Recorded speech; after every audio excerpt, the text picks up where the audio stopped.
Morning दोस्तों, I hope कि आप सभी अच्छे होंगे और आप सभी की भी स्टडी भी अच्छे से चल रही होगी। जिस तरह से आपने फेस्टिवल को एंजॉय किया वैसे ही अब वापस से अपनी स्टडी पे आ जाओ और उसी फ्लो में स्टडी भी करना स्टार्ट कर दो।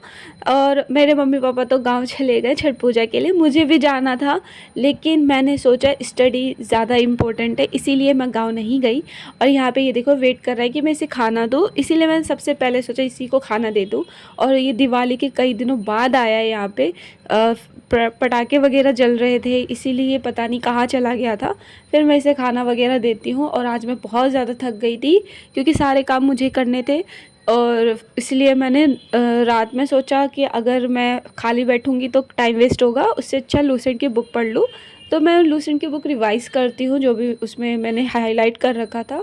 और मैंने ये भी सोचा है कि अब से मैं डेली ही लूसेंट की बुक की रीडिंग करूँगी। भले ही मैं मतलब जीके का नोट्स भी बनाऊँ अलग से टॉपिक का, लेकिन साथ ही साथ मैं उसको बुक रीड करने की हैबिट भी डालूँगी। इससे ये होगा ना कि अगर हम डेली एक ही चीज़ को रीड करते जाते हैं तो वो हमारे माइंड में फ़िक्स हो जाता है।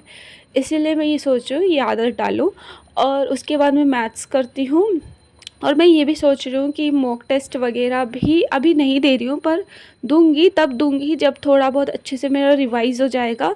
क्योंकि मैं चाहती हूँ अब कि अगर मैं मॉक टेस्ट दूँ ना तो उसमें मेरे 100 मार्क्स तो आए, उससे मतलब क्रॉस करे।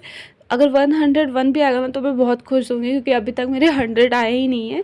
मैं आपको भी यही सजेस्ट करूँगी कि आप भी मॉक टेस्ट ज़रूर लगाओ। अगर आप मॉक टेस्ट नहीं लगाओगे तो आपको पता नहीं चलेगा कि आप जो पढ़ रहे हो आपको बेनिफिट कर रहा है या नहीं कर रहा है, और आप कितने पानी में हो। इसलिए मॉक टेस्ट लगाना बहुत ज़्यादा इम्पॉर्टेंट हो जाता है, क्योंकि इससे हमारा जो टाइम स्पीड है वो भी पता चलता है कि हम टाइम के साथ मतलब उससे पहले जो भी क्वेश्चन से कर पाते हैं या नहीं कर पाते हैं, तो वो करना तो बहुत ज़्यादा इम्पोर्टेंट हो जाता है। इसीलिए और एडजेक्टिव में करके उसका पीवाईक्यू लगाती हूँ, लेकिन मैंने उसकी वीडियो शूट नहीं की है।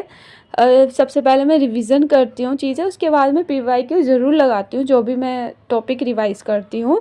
क्योंकि ऐसा करने से आपको पता चलता है कि आपने जो रिवाइज़ किया है वो आपको मतलब याद हुआ है या नहीं हुआ है। और एक बार करने से ऐसा मतलब याद नहीं होता, उसको आपको 2-3 बार 4 बार मतलब रिपीट करना होता है।